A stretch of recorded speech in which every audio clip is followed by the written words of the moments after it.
ಮಹಾಸ್ವಾಮಿಗಳವರು ಉಪದೇಶಾಮೃತವನ್ನು ಕರುಣಿಸಬೇಕಾಗಿ ಅವರ ಪಾವನ ಪಾದಾರವಿಂದಗಳಲ್ಲಿ ಪ್ರಣಾಮಗಳೊಂದಿಗೆ ಪ್ರಾರ್ಥನೆಗಳು. ಕಾರ್ಯಕ್ರಮದ ಪಾವನ ಸನ್ನಿಧಾನ ಸ್ಥಾನವನ್ನು ಅಲಂಕರಿಸಿರುವ ಪರಮ ಪೂಜ್ಯರಾದ ಅಭಿನವ ಸಿದ್ಧಾರೂಢ ಮಹಾಸ್ವಾಮಿಗಳವರು, ಶಾಂತಾಶ್ರಮ ಹುಬ್ಬಳ್ಳಿ, ಷಣ್ಮುಖಾರೂಢ ಮಠ ವಿಜಯಾಪುರ ಪೂಜ್ಯರು ಉಪದೇಶಾಮೃತವನ್ನು ಕರುಣಿಸಬೇಕಾಗಿ ಅವರ ಶ್ರೀಚರಣಗಳಲ್ಲಿ ಪ್ರಾರ್ಥನೆ. ಶರೀರಂ ಸ್ವರೂಪಂ ತಥಾ ವಾ ಕಲತ್ರಂ ಯಶಶ್ಚಾರು ಚಿತ್ರಂ ಧನಂ ಮೇರುತುಲ್ಯಂ ಮನಶ್ಚೇನ ಲಗ್ನಂ ಗುರೋರಂಘ್ರಿ ಪದ್ಮೇ ತತಃ ಕಿಂ ತತಃ ಕಿಂ ತತಃ ಕಿಂ ತತಃ ಕಿಂ ಷಡಂಗಾದಿವೇದೋ ಮುಖೇ ಶಾಸ್ತ್ರವಿದ್ಯಾ ಕವಿತ್ವಾದಿಗದ್ಯಂ ಸುಪದ್ಯಂ ಕರೋತಿ ಮನಶ್ಚೇನ ಲಗ್ನಂ ಗುರೋರಂಘ್ರಿ ಪದ್ಮೇ ತತಃ ಕಿಂ ತತಃ ಕಿಂ ತತಃ ಕಿಂ ತತಃ ಕಿಂ.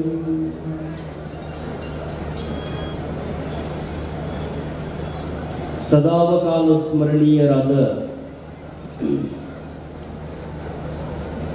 ಮಹಾತ್ಮ ಜಗದ್ಗುರು ಸಿದ್ಧಾರೂಢ ಮಹಾಸ್ವಾಮಿಯನ್ನ ಸದ್ಗುರು ಷಣ್ಮುಖಾರೂಢ ಯತಿಗಳನ್ನ ಪರಮಾರಾಧ್ಯ ಶ್ರೀಮನ್ ನಿಜಗುಣ ಶಿವಯೋಗಿಯ ಕೈವಲ್ಯ ಸಾಹಿತ್ಯಕ್ಕೆ ಟೀಕಾ ತಾತ್ಪರ್ಯವನ್ನು ರಚಿಸಿ ಶತಾಯುಷ್ಯ ಪರ್ಯಂತರ ಹಳ್ಳಿ ಪಟ್ಟಣಗಳನ್ನು ಸಂಚರಿಸಿ ನಿಜಗುಣರ ಶಾಸ್ತ್ರ ಬೋಧಿಸಿ ಅನಂತ ಮುಮುಕ್ಷುಗಳ ಉದ್ಧಾರ ಕರ್ತೃಗಳಾದ ಆರೂಢ ಜ್ಯೋತಿ ಶಿವಪುತ್ರ ಅಜ್ಜನವರ ಪಾವನ ಸನ್ನಿಧಾನದಲ್ಲಿ ಭಕ್ತಿಯ ಪ್ರಣಾಮಗಳನ್ನು ಆಚರಿಸಿ ಎನ್ನ ಆತ್ಮಕಲ್ಯಾಣ ಕರ್ತೃಗಳು ಶಿವತ್ರಯರಲ್ಲಿ ಓರ್ವರಾಗಿ ನಾಡ ಸಂಚರಿಸಿ ವೇದಾಂತ ಡಿಂಡಿಮವನ್ನು ನುಡಿಸಿ ಅವತಾರ ಪೂರೈಸಿದ ಪೂಜ್ಯ ಗುರುಗಳವರ ಪಾವನ ಚರಣ ಕಮಲಗಳನ್ನು ವೃಕ್ಷರೋಜದಲ್ಲಿ ಪ್ರತಿಷ್ಠಾಪಿಸಿ ಪ್ರತಿ 12-14 ವರ್ಷಗಳಿಗೊಮ್ಮೆ ನಡೆಯುವಂತಹ ಅಖಿಲ ಭಾರತ ವೇದಾಂತ ಪರಿಷತ್ತಿನ ಪ್ರತಿನಿತ್ಯದ ಸಮಾರಂಭದ ಪಾವನ ಸನ್ನಿಧಾನವನ್ನು ದಯಪಾಲಿಸಿ ನಮ್ಮ ನಿಮ್ಮೆಲ್ಲರಿಗೆ ದರ್ಶನ ಆಶೀರ್ವಾದವನ್ನು ದಯಪಾಲಿಸುತ್ತಾ ಬಂದಿರುವ ಸಾಧು ಚಕ್ರವರ್ತಿ ನಿರಾಭಾರಿ ಸಂತ ಶ್ರೋತ್ರಿಯ ಬ್ರಹ್ಮನಿಷ್ಠ ಸದ್ಗುರು ಶಿವಾನಂದ ಭಾರತೀಯಪ್ಪಗಳವರ ಪವಿತ್ರ ಚರಣಗಳಲ್ಲಿ ಅನಂತ ಪ್ರಣಾಮಗಳನ್ನು ಆಚರಿಸಿ ಬ್ರಹ್ಮವೇದಿಕೆಯನ್ನು ಅಲಂಕರಿಸಿದಂತಹ ಎಲ್ಲ ಮಹಾತ್ಮರಲ್ಲಿ ಇದೀಗ ಈ ವೇದಿಕೆಗೆ ಆಗಮಿಸಿ ಅವರ ತಂದೆಯವರಾಗಿರುವಂತಹ ಎಸ್ ಶೆಟ್ಟರ ಕಾಲದಿಂದಲೂ ಹುಬ್ಬಳ್ಳಿಯ ಸಿದ್ಧಾರೂಢ ಸ್ವಾಮಿಯ ಶ್ರೀಮಠದೊಂದಿಗೆ ಅವಿನಾಭಾವ ಸಂಬಂಧವನ್ನು ಹೊಂದಿದ ಮಧುರ ಅನುಭವಗಳನ್ನು ಮೆಲುಕು ಹಾಕಿದಂತಹ ಕರ್ನಾಟಕ ಸರ್ಕಾರದ ಮಾಜಿ ಮುಖ್ಯಮಂತ್ರಿಗಳಾಗಿರುವ ಬೆಳಗಾವಿಯ ಹಾಲಿ ಸಂಸದರಾಗಿರುವಂತಹ ಸನ್ಮಾನ್ಯ ಜಗದೀಶ್ ಶೆಟ್ಟರ್ ಅವರನ್ನು ಮೊದಲು ಮಾಡಿಕೊಂಡು ಎಲ್ಲ ಅತಿಥಿ ಮಹೋದಯರಲ್ಲಿ ಆಗಮಿಸಿದಂತಹ ಶಿವಸ್ವರೂಪಿಗಳೇ, ತಮ್ಮೆಲ್ಲರಲ್ಲಿ ಶರಣು ಶರಣಾರ್ಥಿಗಳು.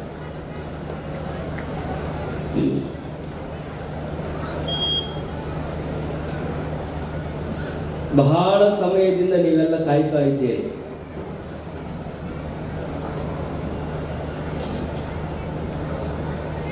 ಮಹಾತ್ಮರ ಹಿತೋಪದೇಶವನ್ನ ಆಲಿಸ್ತಾ ಇದ್ದೇನೆ. ಭಗವದ್ಗೀತೆಯ ಸುಂದರವಾಗಿರುವಂತಹ ಶ್ಲೋಕವನ್ನು ಅಧಿಕರಣವಾಗಿರಿಸಿಕೊಂಡು ಚಿಂತನೆಯನ್ನ ಮಾಡಲಾಗಿದೆ. ನಾಸತೋ ವಿದ್ಯತೆ ಭಾವೋ ನಾಭಾವೋ ವಿದ್ಯತೆ ಸತಃ ಉಭಯೋರಪಿ ದೃಷ್ಟೋಂತ ತ್ವನಯೋ ತತ್ವದರ್ಶಿಭಿಃ. ತತ್ವದರ್ಶಿಗಳಾಗಿರುವಂಥವರು ಈ ಸೂಕ್ಷ್ಮ ವ್ಯತ್ಯಾಸವನ್ನ ಅರ್ಥ ಮಾಡಿಕೊಂಡಿರುತ್ತಾರೆ. ನಾವೆಲ್ಲರೂ ಅಂಥ ತತ್ವದರ್ಶಿಗಳಾಗಬೇಕು ಅನ್ನುವಂಥದ್ದು ಪರಮಾತ್ಮನ ಇಚ್ಛೆ. ಯಾಕೆ ಆ ತತ್ವದರ್ಶಿಗಳಾಗಬೇಕು ಅಂದ್ರೆ ಆನಂದದಿಂದ ಇರುವುದಕ್ಕಾಗಿ. ಅಸತ್ತನ್ನ ತ್ಯಾಗ ಮಾಡಬೇಕು, ಸತ್ತನ್ನ ಗ್ರಹಣ ಮಾಡಬೇಕು. ಸದಸತ್ ವಿವೇಕಿಗಳಾದ್ವಿ ಅಂದ್ರೆ ಆನಂದವೇ ಆನಂದ. ಅಸತ್ತಿನ ಬಗೆಗೆ ನಮಗೆ ಜ್ಞಾನ ಇಲ್ಲದೆ ಹೋಯಿತು ಅಂದ್ರೆ, ಸದ್ವಸ್ತುವಿನ ಬಗೆಗೆ ನಮಗೆ ಅರಿವು ಇಲ್ಲದೆ ಹೋಯಿತು ಅಂದ್ರೆ, ಅಸತ್ ಪದಾರ್ಥಗಳನ್ನ ಕುರಿತೇ ನಮ್ಮ ಚಿಂತನ ನಡೀತದೆ. ಯಾವುದು ಎಲ್ಲ ಕಾಲಕ್ಕೂ ಎಲ್ಲದರಲ್ಲೂ ಅನುಸೂತವಾಗಿರುವಂತಹದ್ದು ಅದಕ್ಕೆ ಸತ್ ಅಂತಾರೆ. ವಸ್ತು ಕಾಲ ಪರಿಚ್ಛೇದ ರಹಿತವಾಗಿರುವ ಅನುಸ್ಯೂತ ಅನ್ನೋ ಶಬ್ದವನ್ನು ಬಳಸ್ತಾರೆ. ಸಿದ್ಧಾರೂಢ ಅಜ್ಜನಿಗೆ ನಾವು ಒಂದು ಮಾಲೆಯನ್ನ ಮಾಡಿ ಹಾಕ್ತೀವಿ. ಆ ಹೂವಿನ ಹಾರದೊಳಗ 108 ಹೂವುಗಳಿರ್ತಾವ. ಸಾವಿರ ಹೂಗಳೆಲ್ಲ ತುಂಬಿಕೊಂಡಿರ್ತಾವ. ಹೂಗಳು 1000 ಇರಬಹುದು, ಹೂಗಳು 1008 ತುಂಬಿರಬಹುದು. ಆದ್ರೆ ಆ ಹೂವಿನ ಒಳಗಿರುವಂತ ದಾರ ಮಾತ್ರ ಒಂದೇ. ಹೇಗಾಗಿರುತ್ತದೆಯೋ ಹಾಗೆ ಇಡೀ ಪ್ರಪಂಚದ ಜನ ಬೇರೆ ಇರಬಹುದು, ನೋಡುವಲ್ಲಿ ಭೇದ ತುಂಬಿರಬಹುದು. ಗಂಡಿರಬಹುದು, ಹೆಣ್ಣಿರಬಹುದು, ಪ್ರಾಣಿ ಇರಬಹುದು, ಪಕ್ಷಿ ಇರಬಹುದು. ಇದು ಎಲ್ಲದರಲ್ಲೂ ಏಕರೂಪನಾಗಿ ತುಂಬಿದಂಥವನು ಅವನು ಪರಮಾತ್ಮನೊಬ್ಬನೇ ಇದ್ದಾನೆ ಅನ್ನುವಂಥದ್ದನ್ನ ತಿಳಿದುಕೊಳ್ಳುವುದೇ ಬಹಳ ಮಹತ್ವದ್ದು. ಒಬ್ಬನೇ ಪರಮಾತ್ಮ. ಬಹಳ ವಿಶೇಷವಾದಂಥದ್ದು ಅವನ ದಿನ. ಶರಧಿಯ ಮೇಲೆ ಧರೆಯ ಕರಗದಂತಿರಿಸಿದೆ. ಎಷ್ಟು ಅದ್ಭುತವಾಗಿ ಹೇಳ್ತಾರೆ ದಾಸಿಮಯ್ಯ. ನಮ್ಮ ಮನೆಯೊಳಗ ಒಂದು ಬಕೆಟ್ ಒಳಗೆ ನೀವು ನೀರು ತುಂಬಿ ಆ ನೀರಿನೊಳಗೆ ಒಂದು ಮಣ್ಣಿನ ಹೆಂಟಿಯನ್ನು ಕೈ ಬಿಡ್ರಿ. ಮಣ್ಣಿನ ಹೆಂಟಿಯನ್ನ ನೀರಿನ ಬಕೆಟ್ನೊಳಗೆ ಕೈ ಬಿಟ್ರಿ ಅಂದ್ರ ಮಣ್ಣಿನ ಹೆಂಟಿ ಏನಾಗ್ತೈತೆ ಅಂದ್ರ ಆ ನೀರಿನೊಳಗ ಕರಗ್ತದೆ. ನೀರಿನೊಳಗ ವಸ್ತು ಕರಗ್ತದೆ, ಮಣ್ಣು ನೀರಿನೊಳಗ ಕರಗ್ತದೆ. ಆದ್ರೆ ಪರಮಾತ್ಮ ಸದ್ರೂಪನಾಗಿರುವಂಥವನು, ಜಗವನ್ನ ವ್ಯಾಪಿಸಿದಂಥವನು, ಸತ್ಯರೂಪದಲ್ಲಿರುವಂತಹ ಆ ವಸ್ತು ಎಷ್ಟು ಶಕ್ತಿಶಾಲಿಯಾಗಿದೆ ಅಂದ್ರೆ ನಮ್ಮ ಕಣ್ಣ ಮುಂದೆ ಬಕೆಟ್ನೊಳಗ ಇಟ್ಟಂತ ಹೆಂಟಿ ಕರಗ್ತದೆ. ಆದ್ರೆ ಪರಮಾತ್ಮ ಇಟ್ಟಂತ ಈ ಭೂಮಂಡಲವೆಂಬ ಮಣ್ಣಿನ ಹೆಂಟೆ ಇದು ನೀರ್ ಮೇಲೆ ನಿಂತ್ಕೊಂಡದ. ಎಷ್ಟು ಶತಮಾನಗಳಾಗ್ಯಾವ, ಕರಗದಂಗ ಇದನ್ನು ಇರಿಸಿದಂಥವನು ಆ ದಿವ್ಯ ಚೈತನ್ಯ ಪರಮಾತ್ಮ. ಭಾರತ ಸರ್ಕಾರ ಎಷ್ಟು ಪ್ರಯತ್ನ ಮಾಡಿ ವಾಜಪೇಯಿ ಅವರ ಕಾಲಕ್ಕೆ ಚತುಷ್ಪಥ ಯೋಜನೆ ಬಂತು. ಇಡೀ ಕಾಶ್ಮೀರದಿಂದ ಕನ್ಯಾಕುಮಾರಿಯವರೆಗೆ ಉತ್ತರ ದಕ್ಷಿಣಗಳನ್ನು ಜೋಡಿಸುವಂತ ಬಹುದೊಡ್ಡ ಯೋಜನೆ. 4 ಗಾಡಿ ಹಿಂಗ ಹೊಕ್ಕಾವ, 4 ಗಾಡಿ ಹಿಂಗ ಬರ್ತಾವ. ಎಲ್ಲರಿಗೂ ಉತ್ತರ ಭಾರತ ಪ್ರಯಾಗರಾಜಕ್ಕೆ 2 ದಿವಸದೊಳಗ ಕಾರ್ ತಗೊಂಡು ಹೋಗಾರ, ಕಾರ್ ತಗೊಂಡು ಹೊಳ್ಳಿ ಬರ್ತಾರ. ಯಾಕೆ ಅಷ್ಟು ಸುಲಭವಾಗಿ ಹೋಗಿ ಬರ್ತಾರಂದ್ರ ಹೋಗೋ ದಾರಿನ ಬೇರೆ ಅದ, ಬರೋ ದಾರಿನ ಬೇರೆ ಅದ. ಇಡೀ ದೇಶದ ತುಂಬ ಹೋಗೋದಕ್ಕೊಂದು ದಾರಿ ಅದ, ಬರೋದಕ್ಕೊಂದು ದಾರಿ ಅದ ಅಂತ ಎಷ್ಟು ವ್ಯವಸ್ಥೆ ಮಾಡಿ ನಾವು ಇಟ್ಟುಕೊಂಡ್ರು ಸಹಿತ ಆಕ್ಸಿಡೆಂಟ್ದೊಳಗೆ ದಿನ ಸಾವಿರಾರು ಮಂದಿ ಸಾಯುತ್ತಾರೆ. ನಾವು ಮಾಡಿಕೊಂಡ ದಾರಿ ಒಳಗೆ ಬಿದ್ದು ಸಾಯವರ ಸಂಖ್ಯೆ ಏನು ಕಡಿಮೆ ಆಗಿಲ್ಲ. ಮಾಡಿದ ದಾರಿಗಳು ಮನುಷ್ಯ ನಿರ್ಮಿತವಾಗಿರುವಂತದ್ದು ಏನದ ಅದು ಅಸತ್ತದೆ. ಆದ್ರೆ ಪರಮಾತ್ಮ ಒಂದು ದಾರಿಯನ್ನು ನಿರ್ಮಾಣ ಮಾಡ್ಯಾನ. ಎಷ್ಟು ಗ್ರಹಗಳು, ಭೂಮಿ ಎನ್ನುವ ಗ್ರಹ, ಸೂರ್ಯ ಎನ್ನುವ ಗ್ರಹ, ಚಂದ್ರ ಎನ್ನುವ ಗ್ರಹ, ಹೀಗೆ ಖಗೋಳ ವಿಜ್ಞಾನಿಗಳು 50,000 ಗ್ರಹಗಳನ್ನು ಗುರುತು ಮಾಡ್ಯಾರಂತ. ಗುರುತು ಹಚ್ಚದೇ ಇರುವಂತ ಲಕ್ಷ ಲಕ್ಷ ಗ್ರಹಗಳು ತುಂಬಿಕೊಂಡವ. ಆ ಎಲ್ಲ ಗ್ರಹಗಳು ಸುಮ್ಮನೆ ಕುಂತಿಲ್ಲ. ಮನುಷ್ಯರ ರೋಡಿನಾಗ ಗಾಡಿ ಓಡಾಡಿದಂಗ ಅವು ತಿರುಗ್ತಾವ, ತಮ್ಮ ಸುತ್ತಲೂ ತಿರುಗ್ತಾವ, ಭೂಮಿ ಸುತ್ತಲೂ ತಿರುಗ್ತಾವ, ಸೂರ್ಯನ ಸುತ್ತಲೂ ತಿರುಗ್ತಾವ. ಇಷ್ಟು ಶತಮಾನಗಳಿಂದ ತಿರುಗಿಕೊಂತ ಇದ್ರು ಒಂದು ದಿವಸ ಒಂದಕ್ಕೊಂದು ಗ್ರಹಗಳನ್ನ ಬಡಿಯದಂಗೆ ಇರ್ತಾನಲ್ಲ. ಆ ಸತ್ಯ ವಸ್ತು ಯಾವುದು ಅಂತ ಗುರುತಿಸೋದೇ ಇಲ್ಲಿರುವಂತ ನಿಜವಾದಂತಹ ವೇದಾಂತದ ನಿಜವಾದ ತತ್ವವಾಗಿದೆ. ಯಾವುದು ಆ ಸತ್ಯ? ಕರೆಂಟ್ ಎಲ್ಲಿಂದ ಬರ್ತದೆ? ಕರೆಂಟ್ ಎಲ್ಲಿಂದ ಉತ್ಪತ್ತಿ ಆಗ್ತದೆ? ನೀರಿನಿಂದ. ಕರೆಂಟ್ ಅನ್ನು ನಾವು ಮುಟ್ಟಿದ್ರೆ ಏನು ಹೊಡಿತದೆ? ಮುಟ್ಟಿ ನೋಡ್ರಿ, ಯಾರಿಗೆ ಗೊತ್ತಿಲ್ಲದವ್ರಿದ್ರು ಕರೆಂಟ್ ಮುಟ್ಟಿದ್ರೆ ಏನಾಗ್ತದ?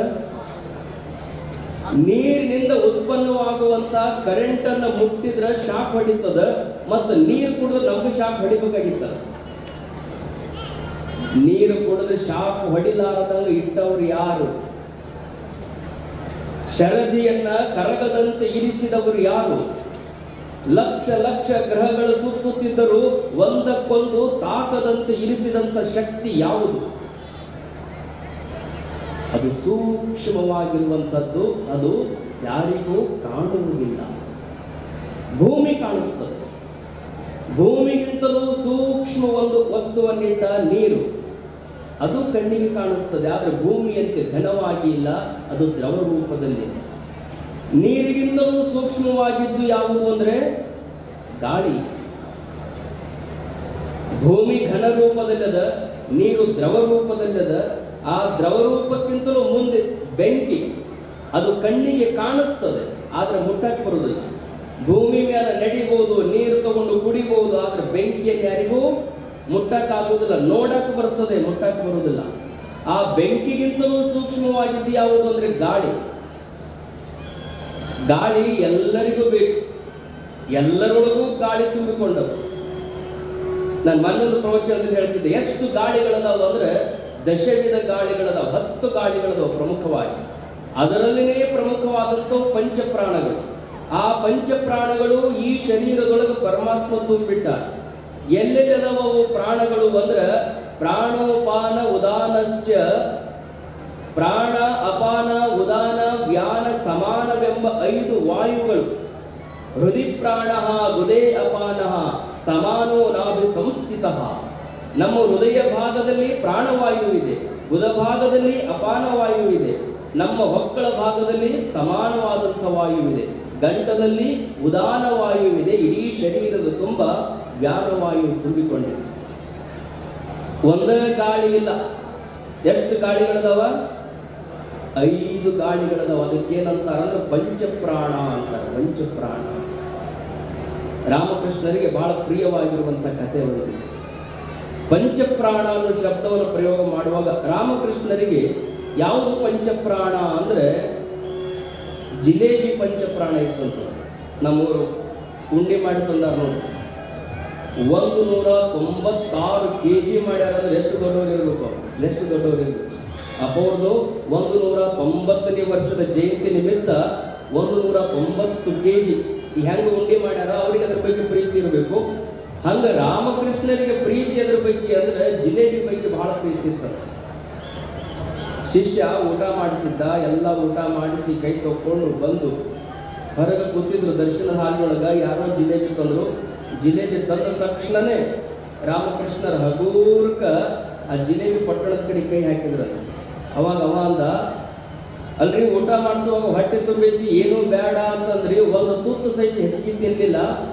ಈಗ ಜಿಲೇಬಿ ಬಂದ ತಕ್ಷಣ ಯಾಕೆ ಅದ್ರ ಕಡೆ ಕೈ ಹೋಗ್ತಿದ್ದು ಅಂತ ಕೇಳಿದಾಗ ಅವ್ರಂತಾರೆ, ಜಿಲೇಬಿ ಅಂದ್ರೆ ನನ್ನ ಪಾಲಿಗೆ ರಾಷ್ಟ್ರಪತಿ ಇದ್ದಂಗೆ. ಅವರು ಇವರು ದಾರ್ಯಾಗ ಬರ್ತಾರಂದ್ರೆ ಯಾರು ದಾರಿ ಬಿಡಂಗಿಲ್ಲ. ಅದು ಭಾರತೀಯ ಜನರು ಬರ್ತಾರಂದ್ರೆ ಹೆಂಗೆ ದಾರಿ ಸರಿಸ್ತಾರ. ರಾಷ್ಟ್ರಪತಿ ಬರ್ತಾರಂದ ತಕ್ಷಣ ಹಾಗಾಗಿ ಗಾಡಿಗಳೆಲ್ಲ ಹೆಂಗೆ ಸರಿತಾವ, ಹಂಗೆ ಜಿಲೇಬಿ ನಾನು ಮುಂದೆ ಬಂದು ಅಂದ್ರೆ ಹೊಟ್ಟೆಗೆ ಬೇಕಾದಷ್ಟಿರ್ಲಿ ಅದೆಲ್ಲ ಜಾಗ ಮಾಡಿ ಕೊಡ್ತದಂತ ರಾಮಕೃಷ್ಣ ಹೇಳ್ತಿದ್ರಂತೆ. ಹಂಗೆ ಜಿಲೇಬಿ ಅಂದ್ರೆ ಪಂಚಪ್ರಾಣ. ಪಂಚಪ್ರಾಣ ನಮ್ಮೊಳಗೂ ಅಂಥ ಪ್ರಾಣಗಳದವ. ಕೊನೆಯದಾಗಿ ಈ ಶರೀರದಿಂದ ಹೊರ ಹೋಗುವಂಥ ಪ್ರಾಣ ಯಾವುದು ಅಂದ್ರೆ ಧನಂಜಯ ಪ್ರಾಣ, ವಾಯು. ಮನುಷ್ಯ ಸತ್ತ ಬಳಿಕ ನಾಯಿ ಸತ್ತಿರ್ತಾವ ಹಾದಿ ಒಳಗ, ಆ ನಾಯಿ ಹೊಟ್ಟಿ ಉಬ್ಬಿ ನಾಯಿ ಶರೀರವನ್ನು ಸೀಳಿ ಹೋಗುವಂಥದ್ದು. ಹಂಗೆ ಮನುಷ್ಯನ ಶರೀರವನ್ನ ಕೊನೆಯದಾಗಿ ಉಬ್ಬಿಸಿ ಅದನ್ನ ಡಬ್ಬನ್ನು ಒಡೆದು ಮಾಡಿ ಶರೀರದಿಂದ ಕೊನೆಗೆ ಹೊರಗೆ ಹೋಗುವಂಥ ಪ್ರಾಣ ಅಂದ್ರೆ ಅದು ಧನಂಜಯ ಪ್ರಾಣ. ಇಂಥ ಕೂರ್ಮ, ಕ್ರಕರ, ದೇವದತ್ತ, ಧನಂಜಯ ಅನ್ನುವಂಥ ಉಪವಾಯುಗಳದವ. ಇಷ್ಟೆಲ್ಲ ವಾಯುಗಳನ್ನ ಈ ಶರೀರದೊಳಗೆ ತುಂಬಿ ನಮ್ಮ ಗಾಡಿ ಏನದವ 4 ಗಾಲಿಯು, ಅದರೊಳಗ ನಾವು ಗಾಲಿ ಒಳಗ ಹವಾ ತುಂಬಿರ್ತೀವಿ. ಒಂದು ಸಣ್ಣ ಮುಳ್ಳು ನಟ್ರ ನಮ್ಮ ಗಾಡಿ ನಡೆಯಂಗಿಲ್ಲ.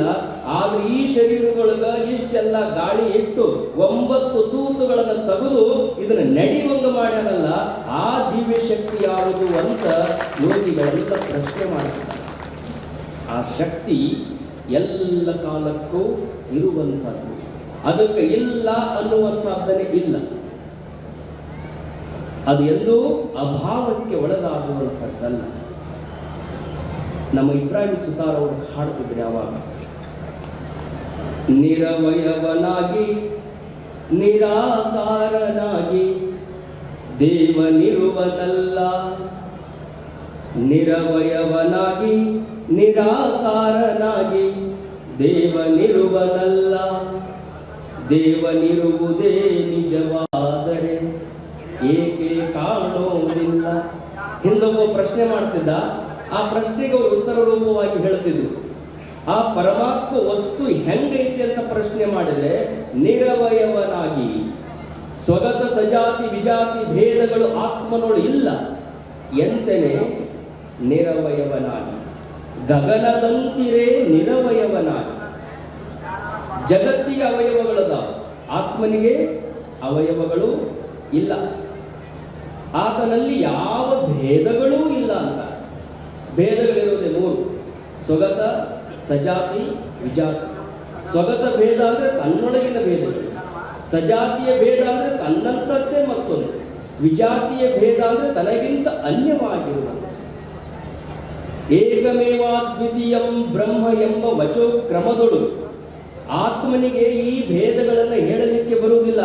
ಯಾಕೆ ಹೇಳಕ್ ಬರುವುದಿಲ್ಲ ಅಂದ್ರೆ, ಏಕಂ ಏವ ಅದ್ವಿತೀಯ ಅನ್ನುವಂಥ ಏನು 3 ಶಬ್ದಗಳದಾವ, ಏಕ ಅನ್ನುವುದರಿಂದ ಸ್ವಗತ ಭೇದದ ನಿರಾಕರಣೆ ನಡೆಯುತ್ತದೆ, ಏವ ಅನ್ನುವುದರಿಂದ ಸಜಾತಿಯ ಭೇದದ ನಿರಾಕರಣೆ ಆಗ್ತದೆ, ಅದ್ವಿತೀಯಂ ಎನ್ನುವುದರಿಂದ ವಿಜಾತಿಯ ಭೇದದ ನಿರಾಕರಣೆ. ಹೀಗೆ ಸ್ವಗತ ಸಜಾತಿ ವಿಜಾತಿ ಭೇದತ್ರಯ ರಹಿತವಾದಂತಹ ಆ ತತ್ವವನ್ನ ತಿಳಿಯಬೇಕು ಅನ್ನುವಂಥದ್ದನ್ನೇ ಪರಮಾತ್ಮನ ಮುಖ್ಯವಾಗಿರುವಂತಹ ಸಂದೇಶ ಆಗಿದೆ.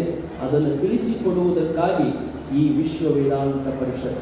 ಇಲ್ಲಿ ಕೂತವರೆಲ್ಲ ಒಂದು ಮಾತು ನೀವು ನೆನಪಿಟ್ಕೊಂಡು ಬಿಡ್ರಿ, ಏನು ಕಣ್ಣಿಗೆ ಕಾಣಿಸ್ತದೆ ಅದು ಎಲ್ಲವೂ ನಾಶವಾಗುವಂಥದ್ದು. ಕಾಣದೇ ಇರುವಂಥದ್ದೇನಿತ್ತಲ್ಲ, ಗಾಳಿ ಕಾಣಂಗಿಲ್ಲ, ಇದು ಬಹಳ ಸೂಕ್ಷ್ಮವಾದದ್ದೇ. ಗಾಳಿಗಿಂತಲೂ ಸೂಕ್ಷ್ಮವಾದದ್ದು ಯಾವುದು ಅಂದ್ರೆ ಆಕಾಶ. ಆಕಾಶ ಎಷ್ಟು ಸೂಕ್ಷ್ಮ ಅಂದ್ರೆ, ಭೂಮಿ ಅಂತ, ಭೂಮಿ ಎಷ್ಟು ಗ್ರಹಗಳನ್ನು ಅದು ಹೊತ್ತದು. ಒಂದಲ್ಲ ಎರಡಲ್ಲ, ಲಕ್ಷ ಲಕ್ಷ ಗ್ರಹಗಳು ಇರುವುದಕ್ಕೆ ಯಾವುದು ಅವಕಾಶವನ್ನ ಮಾಡಿಕೊಟ್ಟಿದೆಯೋ ಅದು ಆಕಾಶ. ಆ ಆಕಾಶಕ್ಕಿಂತಲೂ ಸೂಕ್ಷ್ಮವಾದದ್ದು ಯಾವುದು ಅಂದ್ರೆ ಆತ್ಮ ಚೈತನ್ಯ. ಆ ಆತ್ಮ ಚೈತನ್ಯ ಅದು ನಮ್ಮೊಳಗೂ ತುಂಬಿಕೊಂಡದೆ, ಆದ್ರೆ ಯಾರ ಕಣ್ಣಿಗೂ ಅದು ಕಾಣದಂತಿದೆ. ಕಾಣಲಾರ್ದಂಗೆ ಯಾಕೆ ಐತ್ರಿ ಅಂದ್ರೆ, ನಮ್ಮ ಇಂದ್ರಿಯಗಳಿಗೆ ಅದನ್ನು ನೋಡುವ ಶಕ್ತಿ ಇಲ್ಲ. ಪ್ರಯಾಗರಾಜ ಐತೆ ಇಲ್ರಿ, ಎಷ್ಟು ಮಂದಿ ಹೋಗಿ ಬಂದಿರಿ? ಬಹಳ ಮಂದಿ ಪ್ರಯಾಗಕ್ಕೆ ಹೋಗಿ ಬಂದಿರಿ. ಈಗ ಎಷ್ಟು ಮಂದಿ ಕಣ್ಣಿಗೆ ಕಾಣಿಸ್ತದ ಪ್ರಯಾಗ? ನಮ್ಮ ಕಣ್ಣಿಗೆ ಈಗ ಕಾಣಂಗಿಲ್ಲ. ಐತೆ ಇಲ್ಲೋ? ಐತೆ, ಆದ್ರೆ ಈ ಕಣ್ಣಿಗೆ ಕಾಣಂಗಿಲ್ಲ. ಯಾಕೆ ನಮ್ಮ ಕಣ್ಣಿಗೆ ಈಗ ಅದು ಕಾಣಂಗಿಲ್ಲ ಅಂದ್ರೆ, ನಮ್ಮ ಕಣ್ಣಿನಿಂದ ಅದು ಬಹಳ ದೂರ ಇರುವುದರಿಂದ ಈ ಕಣ್ಣಿಗೆ ಆ ಪ್ರಯಾಗವನ್ನ, ಬೆಂಗಳೂರಂತ ಸಿಟಿಗಳನ್ನು ನೋಡುವ ಶಕ್ತಿ ಇಲ್ಲಿ ಕುಂತಂಥವರಿಗೆ ಇಲ್ಲ. ದೂರದ ಸುದ್ದಿ ಬೇಡ್ರಿ, ಇಲ್ಲೆಲ್ಲ ಕೂತ್ಕೊಂಡಿರಿ. ಹತ್ರಕ್ಕೆ ಪಟ್ಟ ಸ್ವಲ್ಪ ಗಾಳಿ ಬೀಸಿ ಏನಾದ್ರು ಬಂದು ಧೂಳು ಕಣ್ಣಾಗ ಬಿತ್ತು ಅಂದ್ರೆ ಕಣ್ಣೇನ್ ಮಾಡ್ತೇವೆ, ಇಟ್ಕೊತೀವಿ, ಕಣ್ಣು ನೋಡ್ತೀವಿ. ಇನ್ನೂ ಅದು ಹಂಗ ಒತ್ತಾಕಂತ ಅಂದ್ರೆ ಮಕ್ಕಳಿದ್ದರೂ ತೋರಿಸ್ತೀವಿ. ಏನಂತ, ನನ್ನ ಕಣ್ಣಾಗ ಏನ್ ಬಿದ್ದೈತೆ ನೋಡ್ರಿ ಅಂತ. ನೋಡುವುದು ಯಾವುದು? ಬಿದ್ದೈತಿ ಎಲ್ಲದು? ಮತ್ತೆ ತಾನ ನೋಡ್ಕೋಬೇಕಾಗಿತ್ತು. ಕಣ್ಣಿಗೆ ಏನ್ ಶಕ್ತಿ ಇಲ್ಲ, ದೂರದ್ದನ್ನು ನೋಡುವ ಶಕ್ತಿನೂ ಇಲ್ಲ, ಬಹಳ ಹತ್ತಿರದೊಳಗಿಂತಲೂ ನೋಡುವ ಶಕ್ತಿ ಇಲ್ಲ. ಇಲ್ಲಿ ಇಷ್ಟೆಲ್ಲ ಮಹಾತ್ಮರ ನಾವು ಕೂತ್ಕೊಂಡಿವಿ, ಮುಂದೊಂದು ಪರದೆಯನ್ನು ಕಟ್ಟಿದ್ರೆ ಅಂದ್ರ ಮುಂದೆ ಕೂತವ್ರು ನೀವು ಓದಿರಿ, ಮ್ಯಾಲ ಕೂತವ್ರು ನಾವು ಓದಿವಿ. ಆದ್ರೆ ನಮ್ಮನ್ನು ನೋಡುವ ಶಕ್ತಿ ನಿಮ್ಮ ಕಣ್ಣಿಗೆ ಇಲ್ಲ, ನಿಮ್ಮನ್ನು ನೋಡುವ ಶಕ್ತಿ ನಮ್ಮ ಕಣ್ಣಿಗೆ ಇಲ್ಲ. ಯಾಕಿಲ್ಲ ಅಂದ್ರೆ ಕಣ್ಣಿಗೆ ಪರದೆ ಅಡ್ಡ ಬಂದ್ರೆ ನೋಡುವ ಶಕ್ತಿ ಇಲ್ಲ, ಹತ್ತಿರಕ್ಕಿತ್ತಂದ್ರೆ ನೋಡುವ ಶಕ್ತಿ ಇಲ್ಲ, ಬಹಳ ದೂರ ಇತ್ತಂದ್ರೆ ನೋಡುವ ಶಕ್ತಿ ಇಲ್ಲ. ಕಣ್ಣಿಗೆ ತನ್ನದೇ ಆದ ಮಿತಿ ಇರುವ ಕಾರಣದಿಂದಾಗಿ ಜಗದ್ವ್ಯಾಪಕನಾಗಿರುವಂತಹ ಪರಮಾತ್ಮನನ್ನ ನೋಡುವ ಶಕ್ತಿ ಇಲ್ಲ ಅನ್ಬೇಕೆ ಹೊರತು ಆ ಪರಮಾತ್ಮನೇ ಇಲ್ಲ ಅನ್ನುವಂಥ ಭಾವವನ್ನ ಯಾರೂ ತಂದುಕೊಳ್ಳಬಾರದು. ಆ ಕಾರಣದಿಂದ ಎಲ್ಲ ಕಡೆಗೂ ವ್ಯಾಪಕವಾಗಿ ತುಂಬಿದಂತಹ ಸತ್ ಅನ್ನುವುದೇನಿದೆ ಅದು ತ್ರಿಕಾಲಾಬಾಧ್ಯವಾಗಿದೆ, ಎಲ್ಲ ಕಾಲಗಳನ್ನು ಅದು ತುಂಬಿಕೊಂಡಿದೆ. ಆ ದೃಷ್ಟಿಯಿಂದ ನಾವು ಹಿಂದೂ ಇದ್ದವರೇ, ಹಿಂದೂ ಇರುವವರೇ, ಮುಂದೆಯೂ ಇರುವವರೇ, ಇದ್ದು ಇದ್ದು ಇದ್ದು ಶಾಸ್ತ್ರ ಶ್ರವಣವನ್ನು ಮಾಡಿ ಆತ್ಮ ಸಾಕ್ಷಾತ್ಕಾರವನ್ನು ಮಾಡಿ ಆತ್ಮಾನುಸಂಧಾನದೊಂದಿಗೆ ಪರಬ್ರಹ್ಮದ ಕಡೆಗೆ ನಿರಂತರವಾಗಿ ನಡೀಬೇಕು ಅನ್ನುವ ಕಾರಣಕ್ಕಾಗಿ ಬಹಳ ಅದ್ಭುತವಾಗಿರುವಂತಹ ಸಂಯೋಜನೆ ನಮ್ಮ ಶ್ಯಾಮಾನಂದ ಪೂಜಾರಿ ಟೀಮ್ ಎಷ್ಟು ಕಾರ್ಯಕ್ರಮ ಮಾಡಬೇಕಾಗಿತ್ತು ಅಂದ್ರೆ ಇದು ಸಣ್ಣ ಮಾತಲ್ಲ. ಬಂದವರಿಗೆಲ್ಲ ಪ್ರಸಾದದ ವ್ಯವಸ್ಥೆ, ಬಂದವರಿಗೆಲ್ಲ ಆಸನದ ವ್ಯವಸ್ಥೆ, ಬಂದವರಿಗೆಲ್ಲ ಉಳಿದುಕೊಳ್ಳುವಂತಹ ವ್ಯವಸ್ಥೆ. ಅರಿಸ್ಟಾಟಲ್ ಗುರು ಅಲೆಕ್ಸಾಂಡರ್ ಇಡೀ ಪ್ರಪಂಚವನ್ನ ಗೆದ್ದು ಬರ್ತೀನಿ ಅಂತ ಬಂದಾಗ, ಭಾರತದ ಭೂಮಿಗೆ ಹೋಗಿ ಬರ್ತೀನಿ ಅಂದಾಗ ಗುರು ಹೇಳಿದಂತೆ ಅರಿಸ್ಟಾಟಲ್ ಅಲ್ಲಿ ಹೋಗಿ ಭಾರತವನ್ನು ಗೆದ್ದು ಬರುವುದಕ್ಕಿಂತಲೂ ಆ ಭಾರತ ಭೂಮಿಯೊಳಗ ಅದ್ಭುತ ಸಂಯೋಜಕರದಾರ, ಮೇಧಾವಿಗಳದಾರ, ತತ್ವಜ್ಞಾನಿಗಳದಾರ. ಅಂತ ತತ್ವಜ್ಞಾನಿ, ಒಳ್ಳೆಯ ಯೋಚಕರಿರುವಂತ ಒಂದು 8-10 ಮಂದಿನ ಕರ್ಕೊಂಡು ನಮ್ಮ ದೇಶಕ್ಕೆ ಬಾ, ನಮ್ಮ ದೇಶ ಉದ್ಧಾರ ಆಗ್ತದಂತ ಅರಿಸ್ಟಾಟಲ್ ಅಲೆಕ್ಸಾಂಡರ್ಗೆ ಹೇಳಿದ. ಈ ದೇಶದ ಸಂಪತ್ತು ಒಯ್ಯುವುದಕ್ಕಿಂತಲೂ ಯೋಜನೆಗಳು ಶುದ್ಧ ಇರುವಂತಹ ವ್ಯಕ್ತಿಗಳನ್ನು ಕರ್ಕೊಂಡು ಬಾ ಅಂತ ಹೆಂಗ ಅರಿಸ್ಟಾಟಲ್ ಅಂತ ಹೇಳಿದ್ರು. ಇವತ್ತ ಅದನ್ನ ನಾವು ವಿಚಾರ ಮಾಡೋದಾದ್ರೆ ಮತ್ತ ವಿಶ್ವಕ್ಕೆ ಬೆಳಕನ್ನ ನೀಡಬಲ್ಲಂತಹ, ವಿಶ್ವ ಶಾಂತಿಗಾಗಿ ವೇದಾಂತ ಪರಿಷತ್ತನ್ನ ನಡೆಸಬಲ್ಲಂತಹ ಅದ್ಭುತ ಯೋಜಕರ ಒಂದು ತಂಡ ಎಲ್ಲೈತಿ ಅಂತ ಕೇಳಿದ್ರೆ ಅದು ಜಗದ್ಗುರು ಸಿದ್ಧಾರೂಢ ಸ್ವಾಮಿಯ ಮಠದೊಳಗೆ ಐತಿ ಅನ್ನುವಂತಹದ್ದನ್ನ ನಾವೆಲ್ಲರೂ ನೆನಪು ಮಾಡಿಕೊಂಡಿರಬೇಕು. ಇದು 12 ವರ್ಷಗಳಿಗೊಮ್ಮೆ ಕುಂಭಮೇಳದ ರೀತಿಯಲ್ಲಿ ಬಹಳ ಆನಂದ ಅನಿಸ್ತದೆ. ಎಲ್ಲಿ ನೋಡಿದಡಲ್ಲಿ ಜನಸಾಗರ, ಎತ್ತ ನೋಡಿದಡಂತ ಭಕ್ತರ ಸಂಪತ್ತು. ನಮ್ಮ ಮಠದ ದೊಡ್ಡ ಶಕ್ತಿ ಯಾವುದು ಅಂದ್ರೆ ಲಕ್ಷ ಮಂದಿ ಕೂಡಿದ್ರು ಸಹಿತ ಸೂಜಿ ಬಿದ್ದರೂ ಸಫಲಾಗಿರ್ಬೇಕು. ಮಹಾತ್ಮರ ವಾಣಿಗಿಂತಲೂ ದೊಡ್ಡದಾಗಿರುವಂಥದ್ದು ಮತ್ತೇನು ಇಲ್ಲ ಅಂತ ತಿಳಿದು ಬದುಕುತ್ತಿರುವವರು ಅಂದ್ರೆ ಅದು ಸಿದ್ಧಾರೂಢ ಸ್ವಾಮಿಯ ಭಕ್ತರು ಅನ್ನೋದನ್ನ ನಾವು ನೆನಪಿಟ್ಟುಕೊಂಡಿರಬೇಕು. ಅಷ್ಟೇ ನೀವೆಲ್ಲ 5-6 ದಿನಗಳಿಂದ ಬಹಳ ಶಾಂತವಾಗಿ ಪ್ರವಚನವನ್ನು ಕೇಳುತ್ತಿದ್ದೀರಿ. ಇನ್ನೊಂದು ಮಹತ್ವದ ಕೆಲಸ ಏನು ಅಂದ್ರೆ 50 ಪುಸ್ತಕಗಳನ್ನು ಅವರು ಮುದ್ರಣ ಮಾಡ್ಯಾರ. ಆರೂಢ ಜ್ಯೋತಿ ಶಿವಪುತ್ರ ಅಜ್ಜವರು ಇವತ್ತಿಲ್ಲ. ಇಲ್ಲ ಅಂದ್ರೆ ಅವರ ಶರೀರ ಇಲ್ಲ. ಬೆಣ್ಣೆಯ ಕಂದಲ ಕರಗಲಿದ್ದರೆ ಕಂದಲ ಕರಗಿತ್ತು, ಬೆಣ್ಣೆ ಉಳಿಯಿತ್ತು ಅಲ್ಲವ ಪ್ರಭುಡ್ಯಾಗ. ನಿಮ್ಮ ಮನೆಯಾಗ ನೀವು ಹೋಗಿ ಒಂದು ಪಾತ್ರೆ ಒಳಗ ಬೊಗಣಿ ಒಳಗ ಬೆಣ್ಣೆ ಹಾಕಿ ಬೆಣ್ಣೆ ಕರಗಿಟ್ರಿ ಅಂದ್ರ ಒಲಿ ಮ್ಯಾಲ ಪಾತ್ರೆ ಇಟ್ಟು ಅದ್ರೊಳಗೆ ಬೆಣ್ಣೆ ಹಾಕಿದ್ರಿ ಅಂದ್ರೆ ಏನ್ ಕರಗಬಹುದು? ಎಲ್ಲರ ಮನೆಯಾಗ ಏನ್ ಕರಗ್ತಾವ? ಬೆಣ್ಣೆ ಕರಗ್ತಾವ. ಯಾರ ಮನೆಯಾಗ ಬೊಗಣಿ ಕರಗಿದ್ದು ನೋಡಿರಿ? ಬೊಗಣಿ ಯಾರ ಮನೆಯಾಗೂ ಕರಗಂಗಿಲ್ಲ, ಒಳಗಿದ್ದ ಬೆಣ್ಣೆ ಕರಗ್ತದೆ. ಆದ್ರೆ ಅಲ್ಲಮ್ಮ ಪ್ರಭುಗಳು ಹೇಳ್ತಾರ, ಅವರು ಹಿಂಗ ಒಲಿ ಮ್ಯಾಲ ಪಾತ್ರೆಯೊಳಗ ಬೆಣ್ಣೆ ಹಾಕಿ ಇಟ್ಟು ಅದನ್ನ ಕಾಸಾಕಿಟ್ಟಾಗ ಅವ್ರಿಗೆ ಏನಾಗ್ಯದ ಅಂದ್ರೆ ಪಾತ್ರೆ ಕರಿಗದ, ಬೆಣ್ಣೆ ಉಳಿದೈತಿ ಅಂತ ಅಲ್ಲಮ್ಮ ಪ್ರಭುಗಳು ಹೇಳ್ತಾರೆ. ಹಂಗೆ ಸಿದ್ಧಾರೂಢಜ್ಜ ಶಿವಪುತ್ರ ಸ್ವಾಮಿಗಳನ್ನುವ ಶರೀರವೆಂಬ ಪಾತ್ರೆ ಕರಿಗೆ ಹೋಗ್ಯದ. ಆದ್ರೆ ಅವರು ಮಾಡಿದಂತ ವೇದಾಂತದ ಉಪನಿಷತ್ತುಗಳ ಸಾರ ಬೆಣ್ಣೆಯ ರೂಪದಲ್ಲಿ ಯಾವಾಗಲೂ ಅದ. ಆ ಬೆಣ್ಣೆ ಅಂದ್ರೆ ಈ ಪುಸ್ತಕಗಳು. ಅವರಿಲ್ಲ ಟೀಕಾ ಗುರುಣ ಅಂದ್ರು. ಏನು 50 ಪುಸ್ತಕಗಳು ವೇದಾಂತ ಪರಿಷತ್ತು ಮಾಡಿದ್ರು, ದೊಡ್ಡ ಪೆಂಡಲ್ ಹಾಕಿದ್ರು, ಲಕ್ಷಾಂತರ ಮಂದಿಗೆ ಪ್ರಸಾದ ಮಾಡಿಸಿದ್ರು, ಇಂಥದ್ದು ಹೆಂಗ ಒಂದು ಇತಿಹಾಸವು ಮುಂದಿನ ಜನಾಂಗಕ್ಕೆ ಬೆಳಕನ್ನು ನೀಡುವಂತ 50 ಪುಸ್ತಕಗಳು ಏಕಕಾಲದಲ್ಲಿ ಮುದ್ರಣಗೊಂಡು ಅವು ಜನರ ಕೈಗೆ ಸಿಕ್ಕು ಅನ್ನುವಂಥದ್ದು ಕೂಡ ಒಂದು ದೊಡ್ಡ ಇತಿಹಾಸ. ಆ ಇತಿಹಾಸ ನಿರ್ಮಾಣ ಮಾಡಿದವರು ನಮ್ಮ ಶ್ಯಾಮಾನಂದ ಪೂಜಾರಿ ಅವರು ಅನ್ನೋದನ್ನ ನಾವೆಲ್ಲರೂ ನೆನಪಿಸಿಕೊಳ್ಳಬೇಕು. ಎಷ್ಟು ಓಡಾಡ್ತಾರ, ಎಷ್ಟು ಅವ್ರು ನೋಡ್ರಿ ಎಲ್ಲರೂ ಮುದುಕರದಾರ ಅಂತ ಅನಿಸ್ತದೆ. ಅವರೊಬ್ಬರೇ ನಮ್ಮ ಮುಂಗುರವಾಡಿ ಸರ್ ಅವರು ಶ್ಯಾಮಾನಂದ 2-3 ಮಂದಿ ಬಿಟ್ರೆ ಉಳಿದವರೆಲ್ಲ ವಯಸ್ಸಾದವರೇ ಇದ್ದಾರೆ. ಆದ್ರೆ ಅವರೊಳಗಿರುವ ಚೈತನ್ಯ ಏನಾದರೂ ಮಾಡಬೇಕು ಅನ್ನುವಂಥ ಉತ್ಸಾಹ ಹುಮ್ಮಸ್ಸಿದೆಯಲ್ಲ, ಅದು ಬಹಳ ದೊಡ್ಡದು. ಅಂತ ಒಂದು ವೇದಾಂತ ಪರಿಷತ್ತು ಸರ್ವಾಂಗ ಸುಂದರವಾಗಿ ಸಾಗಿ ಬರ್ತಾ ಇದೆ. ಯಥಾ ಪ್ರಕಾರ ಮತ್ತೆ ಸಾಯಂಕಾಲ ಇದು ಪ್ರವಚನದ ವೇದಿಕೆ ಇರ್ತದೆ. ನಾಳೆ ಸೇವಾರ್ಥಿಗಳಿಗೆಲ್ಲ ಸನ್ಮಾನ ಕಾರ್ಯಕ್ರಮ ಇರ್ತದೆ ಬೆಳಗಿನ ಸಮಯದಲ್ಲಿ.